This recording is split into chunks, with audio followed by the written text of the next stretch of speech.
ഒന്ന്, എല്ലാ ആളുകളും ഇരുന്ന് മാത്രമേ മുടി ചെയ്യാൻ പാടുള്ളൂ. മുടി താടി ഒക്കെ ഇരുന്ന് ചെയ്യണം. കാരണം ഹബീബായ നബി സല്ലല്ലാഹു അലൈഹി വസല്ലം പറഞ്ഞിട്ടുണ്ട്, മൻ തമശത്ത ഖായിമൻ ഫഖത്ത് തറാകബ അലൈഹി ദൈൻ. ആരെങ്കിലും നിന്ന് മുടി ചെയ്യൽ പതിവാക്കിയാൽ അവർക്ക് കടത്തിൻ്റെ മേൽ കടം കുന്നുകൂടും എന്ന് റസൂൽ പറഞ്ഞിട്ടുണ്ട്. തമശത്ത് ഇരുന്നുകൊണ്ട് തന്നെ വേണം മോനെ. തല തടവുന്നതിന് വിരോധമൊന്നുമില്ല. മുടി ചീകി ഒതുക്കൽ എങ്ങനെ തന്നെ വേണം, ഇരുന്ന് തന്നെ വേണം. അള്ളാഹിൻ്റെ ഹബീബ് അങ്ങനെയല്ലേ പറഞ്ഞു സല്ലല്ലാഹു അലൈഹി വസല്ലം. നമ്മൾക്കൊരു വിവരമില്ലല്ലോ, എന്താണ് ഇതിൻ്റെ അടിസ്ഥാനം അള്ളാഹ്ക്കേ അറിയുള്ളൂ, അള്ളാഹിൻ്റെ ഹബീബിനും സല്ലല്ലാഹു അലൈഹി വസല്ലം. അപ്പോൾ ഞാൻ പറഞ്ഞ രീതി നിങ്ങൾ മനസ്സിലാക്കിയോ? ഒരു നോട്ടീസ് ബോർഡ് പോലെ എന്ത് ചെയ്യുക, പുരയിൽ ഒരു എന്താ പറയുക, ഒരു ബോർഡ് കൊണ്ടോ മറ്റോ അടിച്ചിട്ട് നടപ്പിലാക്കേണ്ട സുന്നത്തുകൾ മറ്റോ എന്തോ ഒരു പേര് എഴുതി എന്ത് ചെയ്യുക, അതവിടെ എഴുതി വെക്കുക. അതെല്ലാവർക്കും കാണാൻ, എല്ലാ ആളുകൾക്കും കാണാൻ. ഇതൊക്കെ കൃത്യമായി ചെയ്യുന്ന വീട്ടുകാരുണ്ട്. ഞാൻ പറയുന്നതിന് മുമ്പ് എനിക്കറിയുന്നൊരു വീട്ടുകാരുണ്ട്. ആ വീട്ടുകാരനും വീട്ടുകാരിയും ക്ലാസ് കഴിഞ്ഞ് പോയാൽ, ഈ ക്ലാസ് കഴിഞ്ഞ് പോയാൽ ആ ആഴ്ച കേട്ട പ്രധാനപ്പെട്ട വിവരം വീട്ടിലെഴുതി വെക്കും. മക്കൾ കാണും, മരുമക്കൾ കാണും. കുറച്ച് പ്രായമുള്ള ഒരു ദമ്പതികൾ ഈ ക്ലാസ്സിൽ വരാറുണ്ട്. അവർ കൃത്യമായി അത് എഴുതി വെക്കും. എത്ര കൊല്ലമായി എന്നറിയാം, ഒരു 10 കൊല്ലെങ്കിലും ആയി. 10 കൊല്ലമായി ഇത് സ്ഥിരമായി വീട്ടിൽ എഴുതി വെക്കുന്ന ദമ്പതികൾ നമ്മളെ ക്ലാസ്സിലുണ്ട്. അതിലൊരുപാട് ഖൈറുണ്ടായി കിട്ടിയത് അവർ പറഞ്ഞു. ഇത് പിന്നെ വേറെ എന്ത് ചെയ്യാൻ, നടപ്പിലാക്കുന്ന സുന്നത്തുകൾ എന്ന് പറഞ്ഞൊരു പുസ്തകത്തിൽ എഴുതാം. ഇതെന്തിനാന്ന് പറഞ്ഞാൽ ഏതെങ്കിലും ഒന്ന് പിന്നീട് വിട്ടുപോയാൽ ഓർമ്മ ഉണ്ടാവും. രണ്ടാമത്തെ കാര്യം എന്താ, ചെരുപ്പ് ധരിക്കൽ. ഇരുന്ന് ചെരുപ്പ് ധരിക്കും ഹബീബായ നബി സല്ലല്ലാഹു അലൈഹി വസല്ലം. അവർക്ക് തഖ്വ വർദ്ധിക്കും. ഇരുന്ന് ചെരുപ്പ് ധരിക്കുന്ന ആളുകൾക്ക് തഖ്വ വർദ്ധിക്കും. ഇരുന്ന് ചെരുപ്പ് ധരിക്കുക, അത് മുത്തഖീങ്ങളുടെ ലക്ഷണമാണ്. ഇരുന്നിട്ട് ചെരുപ്പ് ധരിക്കുക. ഹബീബായ നബി സല്ലല്ലാഹു അലൈഹി വസല്ലം രീതി അങ്ങനെയാണ്, ചെരുപ്പ് ധരിക്കുക, ഇരുന്നിട്ട് റസൂലുള്ള ചെരുപ്പ് ധരിക്കുക. ഈ ആഴ്ച ഞാനൊരു സുന്നത്ത് പറഞ്ഞു തരാം, എന്നിട്ട് ക്ലാസ്സിലേക്ക് പ്രവേശിക്കാം. പറയട്ടെ. കാനൻ നബിയ്യ സല്ലല്ലാഹു അലൈഹി വസല്ലം ഫീ മിഹ്നത്തി അഹ്ലിഹി. വീട്ടിലുണ്ടെങ്കിൽ വീട്ടിലെ തൊഴിലിൽ അള്ളാഹുവിൻ്റെ റസൂൽ ശ്രദ്ധിക്കുമായിരുന്നു. വീട്ടിലുണ്ടെങ്കിൽ നബി സല്ലല്ലാഹു അലൈഹി വസല്ലം വീട്ടു തൊഴിലിൽ ശ്രദ്ധിക്കും എപ്പോഴും. ഒന്നിരിക്കൽ അടുക്കളയിൽ അല്ലെങ്കിൽ അടുക്കളൻ്റെ പുറത്ത് എന്നും നബി സല്ലല്ലാഹു അലൈഹി വസല്ലം പുരയിൽ ഒരു പണിയെടുക്കും. അത് ഈ ആഴ്ച മുതൽ നടപ്പിലാക്കുക. കാനൻ നബിയ്യ സല്ലല്ലാഹു അലൈഹി വസല്ലം ഫീ മിഹ്നത്തി അഹ്ലിഹി. എന്നും നബി സല്ലല്ലാഹു അലൈഹി വസല്ലം കുടുംബത്തിൻ്റെ ഒരു സേവനത്തിലായിരിക്കും റസൂലുള്ളാഹി സ്വല്ലല്ലാഹു അലൈഹി വസല്ലം. എന്തെങ്കിലും ഒന്ന് അടുക്കളയിൽ സഹകരിച്ചു കൊടുക്കും, അല്ലെങ്കിൽ വെള്ളം കോരാൻ സഹകരിച്ചു കൊടുക്കും, അല്ലെങ്കിൽ വസ്ത്രം ശുദ്ധീകരിക്കാൻ സഹകരിച്ചു കൊടുക്കും. എന്തെങ്കിലും സോപ്പ് വെച്ച് കൊടുക്കുക, അല്ലെങ്കിൽ ഭാര്യ സോപ്പ് വെച്ച് നമ്മൾ കഴുകുക, അല്ലെങ്കിൽ നമ്മൾ സോപ്പ് വെച്ച് കൊടുക്കുക, ഭാര്യ കഴുകുക. അല്ലെങ്കിൽ അവൾ പണിയെടുക്കുന്ന സമയത്താണെങ്കിൽ ഇന്ന് ഞാൻ കഴുകിക്കോട്ടെ, യുഫ്ലി സൗബഹു. വസ്ത്രം നബി തന്നെ ശുദ്ധീകരിക്കും. ഫീ മിഹ്നത്തി അഹ്ലിഹി. പുരയിൽ എന്തെങ്കിലും കാര്യത്തിന് എന്നും നബി എപ്പോഴും സഹകരിക്കും. പുരയിലുണ്ടോ, പുരയത്തെ കാര്യങ്ങൾ, പെണ്ണുങ്ങൾ ചെയ്യുന്ന കാര്യങ്ങളിൽ സഹകരിക്കൽ മിൻ സുന്നത്തി നബിയ്യ സല്ലല്ലാഹു അലൈഹി വസല്ലം.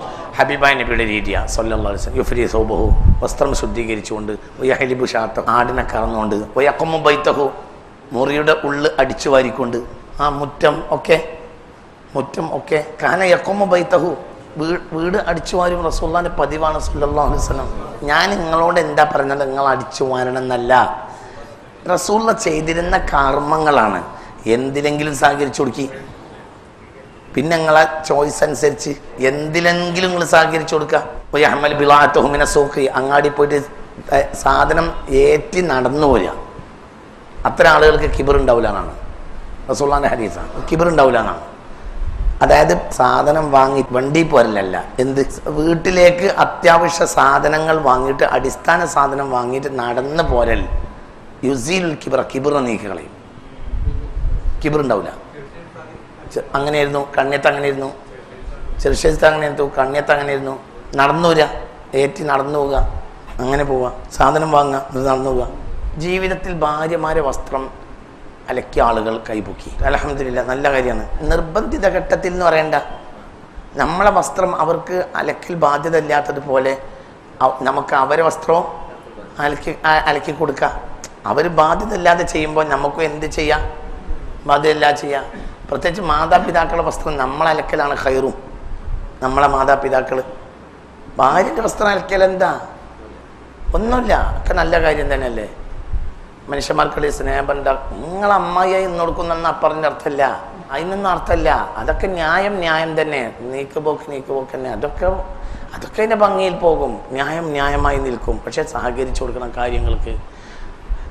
അങ്ങാടിയിൽ നിന്ന് സാധനം വാങ്ങിയിട്ട് നടന്ന് പോരുന്നത് സാധനം കയ്യിൽ പിടിച്ചുകൊണ്ട് നടന്നു വരിക, മീൻ വാങ്ങി നടന്നു വരിക. ഇത് യുസീലുൽ കിബ്റ, കിബറിനെ നീക്കി കളയും. പിന്നെ വിവരമില്ലാത്ത വിഡ്ഢികൾ പറയും നിങ്ങളെ സമസ്തൻ്റെ സെക്രട്ടറി കൊണ്ടോട്ടിൽ നിന്ന് മീൻ വാങ്ങി നടക്കുന്ന ആളല്ലേ എന്ന് പറഞ്ഞാൽ ഓൽക്ക് എന്താണ് ഇസ്ലാമെന്ന് തന്നെ അറിയില്ല എന്നാണ് അതിൻ്റെ വായന. ഓൽക്ക് ഇസ്ലാം എന്താണെന്ന് അറിയില്ല. അങ്ങനത്തെ ഒരാളെ നമുക്ക് ഉണ്ടായില്ലോ എന്ന് നമ്മൾ സന്തോഷിക്കണ്ടേ. കാരണം ഇത് കിബിറ് നീക്കി കളയില്ലേ. ആരാவது പറഞ്ഞത് കിബിർ നീക്കി കളയുമെന്ന്? മുത്ത് മുഹമ്മദ് മുസ്തഫ സല്ലല്ലാഹു അലൈഹി വസല്ലം. വിഡ്ഢികൾ പറഞ്ഞാൽ നിങ്ങൾ നോക്കണ്ട. മുഅ്മിനീങ്ങളും അള്ളാഹിൻ്റെ ഹബീബ് പറഞ്ഞതിനല്ലേ വഴിപ്പെടുക സല്ലല്ലാഹു അലൈഹി വസല്ലം. ഹബീബായ നബി സല്ലല്ലാഹു അലൈഹി വസല്ലം തങ്ങളപ്പം ഒരു സാധനം വാങ്ങി നടക്കുന്നതിനിടയിൽ അബൂ ഹുറൈറ റളിയല്ലാഹു അൻഹു, അതോ ബിലാലാന്ന് എനിക്ക് ഓർമ്മയില്ല, അതിൻ്റെ ഹദീസ് ഓർമ്മയിൽ നിർത്തി പറയാം, രണ്ടിലൊരാളാണ്. ഓടിച്ചെന്ന് റസൂലുള്ളാഹി ഫബാദർതു ഇലൈഹി, നബിൻ്റെ കയ്യിലേക്ക് ഞാൻ ഓടിച്ചെന്നു. നബി അങ്ങോട്ട് തന്നാളിന്നാണോ? ലാല സാഹിബ് ഷൈഇ അഹഖു അൻ യഹ്മിലഹു, വാങ്ങിയവനാണ് വഹിച്ചു കൊണ്ടുപോകുന്നത് പറഞ്ഞു. എന്താണ് സാധനം എനിക്ക് വേണ്ടി ഞാൻ വാങ്ങിയതാണ്, ഞാനാണ് വഹിച്ചു കൊണ്ടുപോകേണ്ടത് പറഞ്ഞു എന്ന് ഹബീബായി നിനക്കരാൻ പാടില്ല. എൻ്റെ പൊരേക്കുള്ള സാധനം കൊണ്ടുപോകേണ്ട ആള് ഞാൻ തന്നെയാണ് മുസ്തഫ നബി പറഞ്ഞു സല്ലല്ലാഹു അലൈഹി വസല്ലം. എത്ര എന്തൊക്കെ നല്ല കാര്യമാണ്. അല്ലാഹു തആല തൗഫീഖ് തരട്ടെ. അപ്പോൾ ഈ ആഴ്ചത്തെ സുന്നത്ത് എന്ത്? കുടുംബത്തെ വീട്ടുകാര്യങ്ങളിൽ സഹകരിക്കുക. എന്തെങ്കിലും ഒരു കാര്യത്തിൽ ചെയ്താൽ, എന്തെങ്കിലും ഒരു കാര്യം ചെയ്താൽ, എന്തെങ്കിലും മെല്ലെ എന്തെങ്കിലും ഒരു കാര്യത്തിൽ ചെയ്താൽ, ഇറച്ചി വീട്ടിൽ കിട്ടിയാൽ റസൂലുള്ള ആയിരിക്കും മുറിക്കുക, ഞാൻ മുറിക്കേണ്ടി വരില്ല ഭാര്യമാർ പറയാം. ഓരോ ഭാര്യമാരും പറയും എന്ത്? റസൂലുള്ളയാണ് എന്ത് ചെയ്യുക? ഇറച്ചി മുറിക്കുക. ഞങ്ങൾ പിടിച്ചു കൊടുക്കും, റസൂലുള്ള ഇറച്ചി മുറിക്കും സല്ലല്ലാഹു അലൈഹി വസല്ലം. ഹബീബ റസൂലുള്ളാഹിയുടെ കൈ പ്രകാശിച്ചു. അതിനിടയിൽ എന്ത് ചെയ്ത്? റസൂലുള്ള ഇങ്ങനെ മുറിച്ചു കൊടുത്തു സല്ലല്ലാഹു അലൈഹി വസല്ലം. റസൂൽ അങ്ങനെ മുറിച്ചു. റസൂലുള്ളാഹിന്റെ കൈ പ്രകാശിക്കുന്നുണ്ട് ഇരുട്ടത്ത്. ഞങ്ങളെ പരിലപ്പോൾ വിളിച്ചല്ല, ആര് പറഞ്ഞിരുന്നു? ഉമ്മുന ആയിഷ റളിയല്ലാഹു അൻഹ. അങ്ങനെയൊക്കെയല്ലേ ഒക്കെ മുഅ്മിനീങ്ങളെ രീതിയല്ലേ. അല്ലാഹു തആല തൗഫീഖ് തരട്ടെ. നമ്മൾ 3 സുന്നത്താണ് ഇപ്പം 3 ആഴ്ച കൊണ്ട് പറഞ്ഞേ. അടുത്ത ആഴ്ച വേറെ പറയും. ഇത് നടപ്പിലാക്കണം. ഇത് നടപ്പിലാക്കാൻ അമാന്തണ്ടെങ്കിൽ അടുത്ത ആഴ്ച ഇത് തന്നെ പറയും. ഇതിൽ ഓരോന്നും പറയുമ്പോഴുള്ള ഗുണം എന്താ അറിയുക? അതിനോട് ബന്ധപ്പെട്ട ഒരുപാട് കാര്യങ്ങൾ പറയും. ഈ ആഴ്ചത്തെ കാര്യമാണ് എന്ത്? ഇപ്പം 3 പറഞ്ഞേ. ഒന്ന് ചെരുപ്പ് ധരിക്കൽ, ഒന്ന് തലമുടി ചെയ്യൽ, ഒന്ന് കുടുംബത്തെ സഹായിക്കുക. ഫിമിഹിനത്തി അഹ്ലി നബി സല്ലല്ലാഹു അലൈഹി വസല്ലം. എന്തിലെങ്കിലും നബി ഒന്ന് സഹായിക്കും സല്ലല്ലാഹു അലൈഹി വസല്ലം. അത് കിബറിനെ നീക്കി കളയും ചെയ്യും. ഞാൻ റസൂലുള്ളാഹിന്റെ സുന്നത്ത് നടപ്പിലാക്കാൻ തീരുമാനിച്ചു, ഞാൻ ഇങ്ങനെയൊക്കെ ചെയ്യുന്നു. പിന്നെ ആ കർമ്മം ചെയ്തപ്പോൾ നമുക്ക് നിയത്തൊന്നും വന്നിട്ടില്ലെങ്കിലും നേരത്തെയുള്ള നിയത്തും മതിയാകും. നമ്മൾ എപ്പോഴും അറിയാം കുട്ടികളെ, നമ്മൾ ഒരു വലിപ്പത്തരം കാണിക്കേണ്ടതാണ്. വലിപ്പത്തരം കാണിക്കുന്നത് നല്ലതല്ല.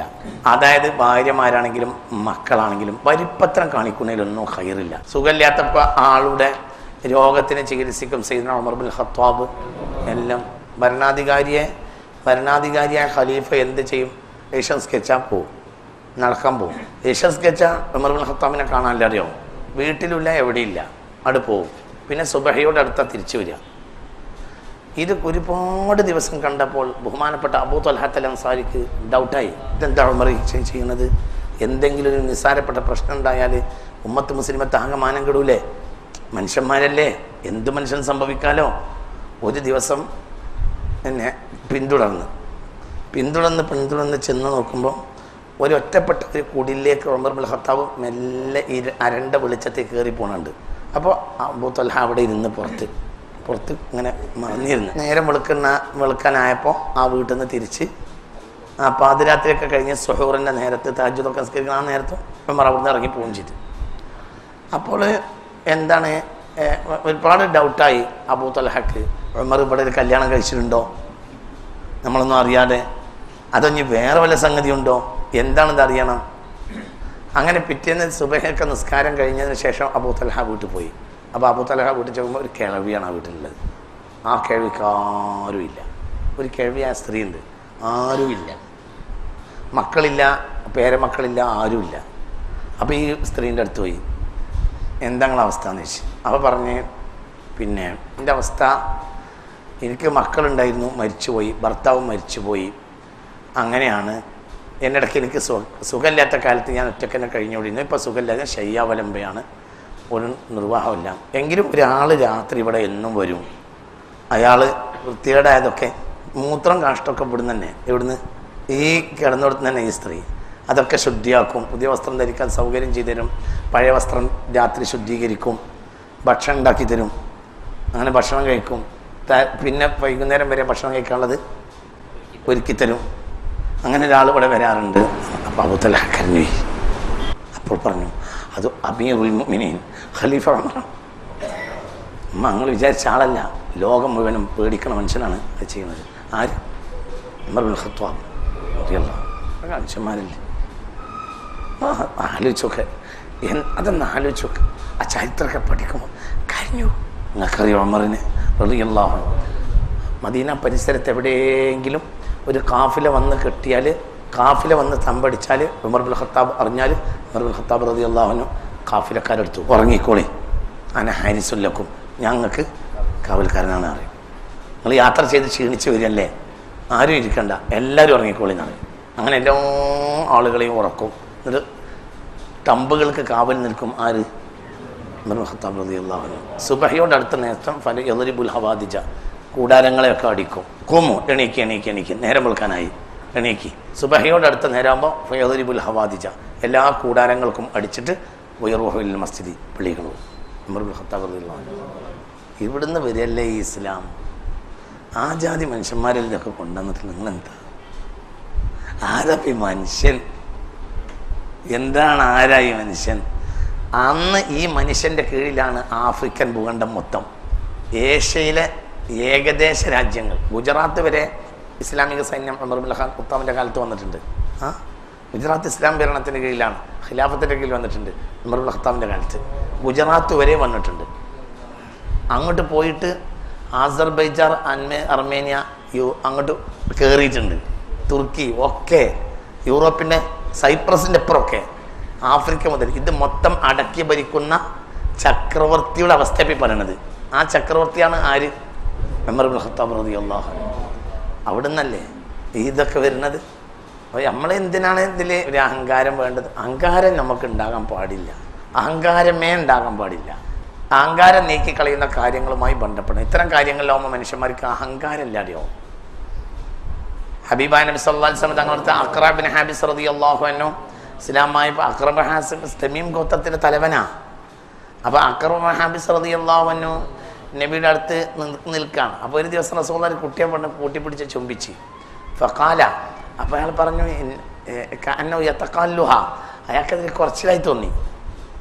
അപ്പം നമ്മളിപ്പോഴത്തെ ആളുകളൊക്കെ ഈ ഇത്തരം കാര്യത്തിലൊക്കെ എന്തിനാണ് ഇടപെടുന്നത് എന്ന് പറഞ്ഞു. അപ്പോൾ റസൂലുള്ളാഹി സ്വല്ലല്ലാഹു അലൈഹി വസല്ലം പറഞ്ഞു, ഇന്നലി അശറത മിനൽ വലദി മാ ഖബൽതു അഹദൻ മിൻഹും, എനിക്ക് 10 കുട്ടി ഉണ്ടായിട്ട് കാലമേ ഒന്നിനെ ഞാൻ അണച്ചുകൂട്ടി പിടിക്കുക ചുംബിക്കുക ചെയ്തിട്ടില്ല. ആര്? ഈ തമീം ഗോത്രത്തിൻ്റെ തലവനായ അഖ്റ ബിൻ ഹാബിസ് റളിയല്ലാഹു അൻഹു. അപ്പോൾ ഹബീബ റസൂലുള്ളാഹി പറഞ്ഞേ, മൻ ലാ യർഹം ലാ യുർഹം, അങ്ങോട്ട് കരുണയില്ലാത്തവർക്ക് ഇങ്ങോട്ട് കരുണ കിട്ടൂല. പോയിട്ട് കുട്ടികളെ പിടിച്ച് ചുംബിച്ച് തൃപ്തിപ്പെടുത്തുക. ഹബീബായ നബി സല്ലല്ലാഹു അലൈഹി വസല്ലം. അല്ലാഹു നമുക്ക് നാഫിയായ ഇൽമിനെ തരട്ടെ, അല്ലാഹു നമുക്ക് നാഫിയായ ഇൽമിനെ തരട്ടെ.